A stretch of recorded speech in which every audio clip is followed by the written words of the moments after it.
ഓം ശ്രീനാരായണ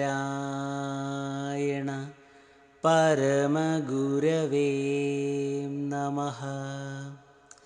സജ്ജനങ്ങളെ, ഗുരുവിനെ ദൈവമായി കാണുവാൻ പലർക്കും മടിയാണ്. ഈ മടിയുടെ കാരണം അറിവില്ലായ്മയാണ്. സ്കൂൾ ടൈം തൊട്ട് സാമൂഹ്യ പരിഷ്കർത്താവ് എന്ന ഒറ്റ ലേബൽ ഗുരുവിൽ അടിച്ചേൽപ്പിച്ചതിനാൽ ആണ് ഇതൊക്കെയും സംഭവിച്ചത്. ഇതിനെ മറികടക്കുവാൻ ഗുരുവിൻ്റെ യഥാർത്ഥ സ്വരൂപം എന്തെന്ന് പഠിച്ചാൽ മതി. പെരുന്തുരുത്ത് 881 നമ്പർ SNDP ശാഖയുടെ കീഴിൽ പ്രവർത്തിക്കുന്ന രവിവാര പാഠശാലയുടെ മുഖ്യ അധ്യാപിക സുജാത ടീച്ചർ എഴുതിയ പൂർണ്ണനായ ഗുരു എന്ന ലേഖനത്തിൽ മഹാഗുരുവിൻ്റെ ഈശ്വരീയ ഭാവത്തെ തുറന്നുകാട്ടുന്നു. മഹാഗുരുവിൽ അടിയുറച്ചു വിശ്വസിക്കുവാൻ ഈ ലേഖനം ഏതൊരാൾക്കും സഹായകരമാകുമെന്ന് പ്രതീക്ഷിച്ചുകൊണ്ട് സമർപ്പിക്കുന്നു. പൂർണ്ണനായ ഗുരു പരമമാർന്ന അറിവിൽ അമർന്ന് അറിവായി തന്നെ മാറിയ ജ്ഞാനിയായിരുന്നു ശ്രീനാരായണ പരമഹംസദേവൻ. ആ അർത്ഥത്തിൽ ആദിനാരായണനിൽ തുടങ്ങുന്ന ഗുരുപരമ്പരയുടെ ഇങ്ങേയറ്റത്തെ പൊൻകണ്ണി തന്നെയാണ് ശ്രീനാരായണ ഗുരുദേവൻ.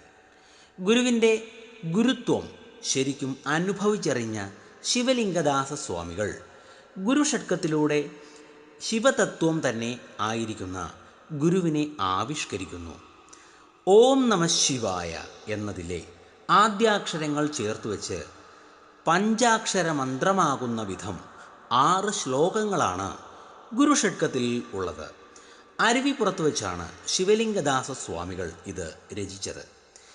ഗുരു മഹാ ആകാശമാണ്. എല്ലാറ്റിനും ആധാരമായി ഇളക്കമറ്റു നിൽക്കുന്ന ആകാശം. മേഘരൂപങ്ങൾ എത്രമേൽ മാറിമറിഞ്ഞാലും നക്ഷത്രങ്ങളും ജ്യോതിർഗോളങ്ങളും എത്രയേറെ ഉദിച്ചസ്തമിച്ചാലും കൊടുങ്കാറ്റും മഴയും ആടിത്തിമിർത്താലും ഒരു മാറ്റവും കൂടാതെ നിലനിൽക്കുന്ന ആകാശം പോലെ ക്ഷതമേൽപ്പിക്കാനാവാത്ത അനശ്വരതയാണ് ഗുരു. മാനവരാശിക്ക് എന്നും വഴികാട്ടിയായി വിവിധ നാമങ്ങളിൽ ഈ പ്രകാശഗോപുരങ്ങൾ ഉയർന്നു നിൽക്കുന്നു. ഗുരു നിർദ്ദേശകനോ അധ്യാപകനോ അല്ല. ആദിമഹസ്യന് നേരാം വഴി കാട്ടുന്ന ദൈവം തന്നെയാകുന്നു. ദൈവം പ്രകാശമാണ്. ഗുരു അണയാത്ത പ്രകാശധാരയാണ്.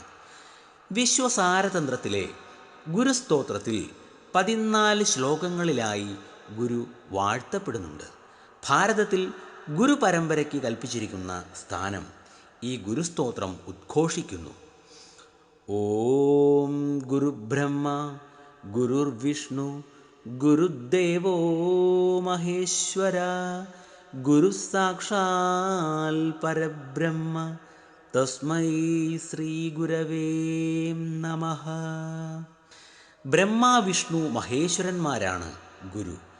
പ്രപഞ്ചത്തെ സൃഷ്ടിക്കുകയും പരിപാലിക്കുകയും സംഹരിക്കുകയും ചെയ്യുന്ന ത്രിമൂർത്തികളെ പോലെ അറിവിൻ്റെ ലോകം ഉള്ളിൽ സൃഷ്ടിക്കുകയും അതിനെ പോഷിപ്പിക്കുകയും ഒടുവിൽ അറിഞ്ഞതിനെ മുഴുവൻ തന്നെ നിരാകരിച്ച് അതിനപ്പുറത്തുള്ള പരബ്രഹ്മത്തിലേക്ക് നമ്മെ എത്തിക്കുകയും ചെയ്യുന്നത് ഗുരുവാണ്.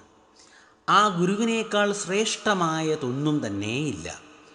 ആ ഗുരു തന്നെയാണ് പരമമായ ദൈവം. നിങ്ങൾക്ക് ഏവർക്കും നമസ്കാരം. ഗുരുധർമ്മം ജയിക്കട്ടെ.